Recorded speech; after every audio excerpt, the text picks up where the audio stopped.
আসসালামু আলাইকুম, welcome to my channel yummy food creation. আমি আজকে আপনাদের সাথে দারুণ মজার ক্রিম ক্যারামেল বা পুডিং তৈরি করে দেখাবো।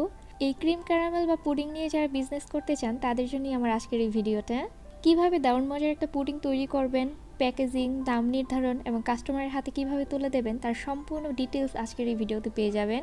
যারা এই ক্রিম ক্যারামেল নিয়ে বিজনেস করতে চান তারা আজকের এই ভিডিওটা শুরু থেকে শেষ পর্যন্ত সম্পূর্ণটা দেখবেন, কারণ আমি এই ক্রিম ক্যারামেল তৈরির অনেক টিপস আজকে আপনাদের সাথে শেয়ার করব।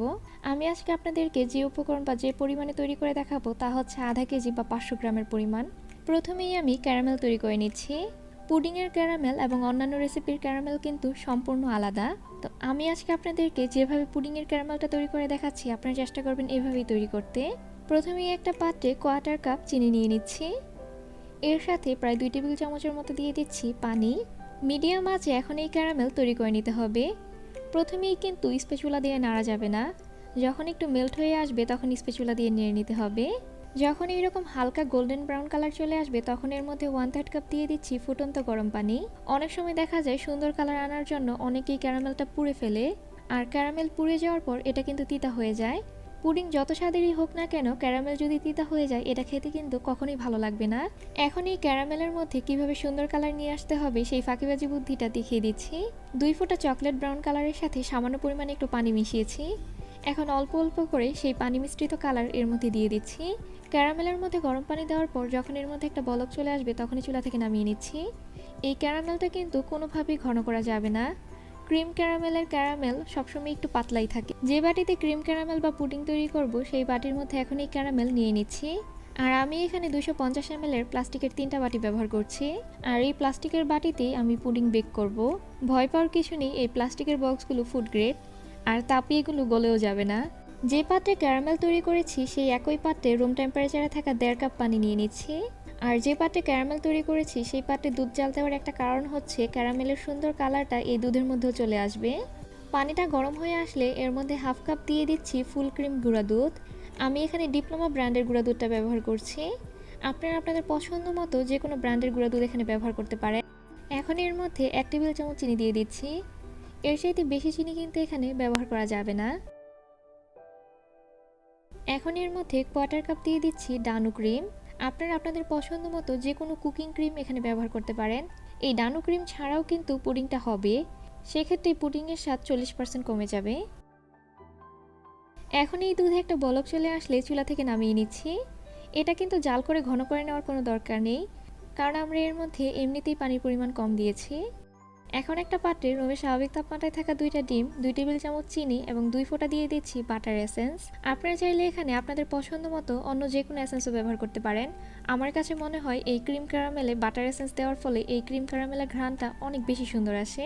এখন একটা হ্যান্ড উইক্সের সাহায্যে চিনিটা গলে যাওয়া পর্যন্ত খুব ভালোভাবে বিট করে নিচ্ছি। কোনোভাবেই কিন্তু এই ডিমটা ফর্ম করা যাবে না। চিনিটা ভালোভাবে গলে গেলে এখন এর মধ্যে আমাদের আগে থেকে রেডি করে নেওয়া দুধটা দিয়ে দিচ্ছি। দুধটা এই পর্যায়ে কুসুম গরমের চাইতে কিছুটা বেশি গরম রয়েছে। চেষ্টা করবেন সহনীয় তাপমাত্রার গরম দুধ ব্যবহার করতে, এতে করে ক্রিম ক্যারামেলের ভেতরটা অনেক স্মুথ হবে। অতিরিক্ত গরম দুধ কিন্তু আবার ব্যবহার করতে যাবেন না, সেক্ষেত্রে এই ডিম আবার সিদ্ধ হয়ে যেতে পারে। হ্যান্ড উইক্সের সাহায্যে এখন এই সব কিছু খুব ভালোভাবে একসাথে মিশিয়ে নিচ্ছি। মিশিয়ে নেওয়া হয়ে গেছে। এখন পুডিংয়ের এই মিশ্রণটা খুব ভালোভাবে ছেঁকে নিব। এই ছেঁকে নেওয়ার ফলেও কিন্তু পুডিংয়ের মিশ্রণটা অনেক স্মুথ হয়। আর চেষ্টা করবেন সবসময় ছাঁকনির নিচে এইভাবে কোনো একটা চামচ দিয়ে দিতে, এতে করে ছাঁকনিটা বারবার নিচে পড়ে যাবে না। এখন পুডিংয়ের এই মিশ্রণ আমাদের আগে থেকে রেডি করে নেওয়া 3টা বাটিতে দিয়ে দিচ্ছি। ক্যারামেলের সাথে পুডিংয়ের মিশ্রণ মিশে গেলে ভয় পাওয়ার কিছু নেই, ক্যারামেলটা কিছুক্ষণ পর এমনিতেই নিচে চলে যাবে।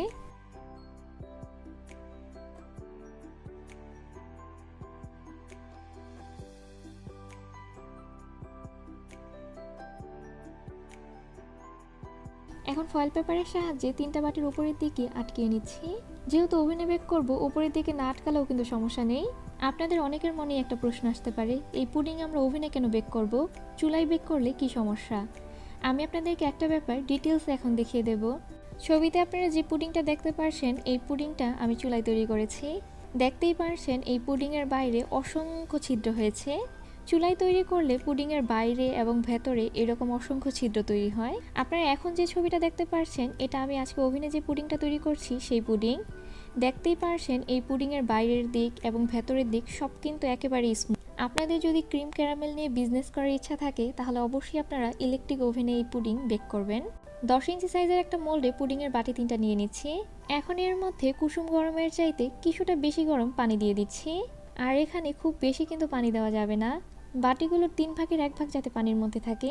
ওভেনটাকে 130 ডিগ্রিতে 10 মিনিটের জন্য প্রিহিট করে নিয়েছি। এখন এর মধ্যে পুডিংয়ের মোলটা দিয়ে 50 মিনিটের জন্য 130 ডিগ্রিতেই বেক করে নিচ্ছি। আর এই ক্রিম ক্যারামেল বা পুডিং হতে সময়টা কিন্তু একটু বেশিই লাগে। 50 মিনিট পর ওভেন থেকে বের করে রুম টেম্পারেচারে ভালোভাবে ঠান্ডা করে ফ্রিজার নরমালে রেখে দেবেন। ফ্রিজার নরমালে 6 ঘন্টা ঠান্ডা হওয়ার পর ফ্রিজ থেকে বের করে নিচ্ছি। এখন এই প্রতিটা পুডিং আমি আপনাদেরকে মেপে দেখিয়ে দিচ্ছি কতটুকু হয়েছে। এই 3টা বক্সের ওজন বাদ দিয়ে এখানে টোটাল 500 গ্রাম পুডিং হয়েছে। আপনারা চাইলে সরাসরি এইভাবেই এগুলো বিক্রি করতে পারেন। এছাড়া চাইলে এই প্রতিটা পুডিং মোল্ড আউট করেও বিক্রি করতে পারেন। কিভাবে এগুলো মোল্ড আউট করবেন আমি আপনাদেরকে দেখিয়ে দিচ্ছি। একই রকম সাইজের 250 ml এর অন্য একটা বাটি নিয়েছি। এখন এই বাটির মধ্যে পুডিংটা নিয়ে নিচ্ছি। আপনারা চাইলে আপনাদের পছন্দ মতো অন্য কোনো সহজ উপায়ও বের করে নিতে পারেন। আর ভয় পাওয়ার কিছু নেই, প্যালেট নাইফের সাহায্যে একটু চাপ দিলে এটা সোজা হয়ে যাবে। এই ক্রিম ক্যারামেল তৈরিতে আমি যা যা উপকরণ ব্যবহার করেছি সবকিছু আপনারা বেকিং টুল বক্সে পেয়ে যাবেন। এছাড়া আমি এখানে 250 ml এর যে বক্সগুলো ব্যবহার করছি এই বক্সগুলো আপনারা 6 টাকা করে বেকিং টুল বক্সেই পাবেন। বেকিং টুল বক্সের ওয়েবসাইট এবং পেজ লিংক আমি ডেসক্রিপশন বক্সে দিয়ে দেব। আর 500 গ্রাম ক্রিম ক্যারামেলের দাম 300 টাকা। এই 250 ml এর প্রতি বক্স আপনারা 100 টাকা করে বিক্রি করতে পারবেন। কিভাবে এই দামটা আমি বের করেছি আমি ডেসক্রিপশন বক্স এবং প্রথম কমেন্টে ডিটেলসে লিখে দেব। আমার উপকরণ খরচ এবং আপনার উপকরণ খরচ একই রকম নাও হতে পারে। আমি আপনাদেরকে শুধুমাত্র একটা ধারণা দিয়েছি, আপনি অবশ্যই আপনার নিজের মতো হিসাব করে আপনার বিক্রয় মূল্য বের করে নেবেন। চাইলে এর উপরে গোল্ডেন ফয়েল লিফ দিয়েও একটু সাজিয়ে দিতে পারেন, এতে করে এই ক্রিম ক্যারামেল দেখতে অনেক বেশি আকর্ষণীয় লাগবে। আর এই ক্রিম ক্যারামেল খেতে যে কি অসম্ভব মজার, একবার তৈরি করলে এর স্বাদ আপনারা নিজেরাই বুঝতে পারবেন। আমি নিজেও কিন্তু আগে ক্রিম ক্যারামেল বা পুডিং একেবারেই অপছন্দ করতাম, আর এই রেসিপিতে তৈরির পর আমি নিজেই এই ক্রিম ক্যারামেলের ফ্যান হয়ে গেছি।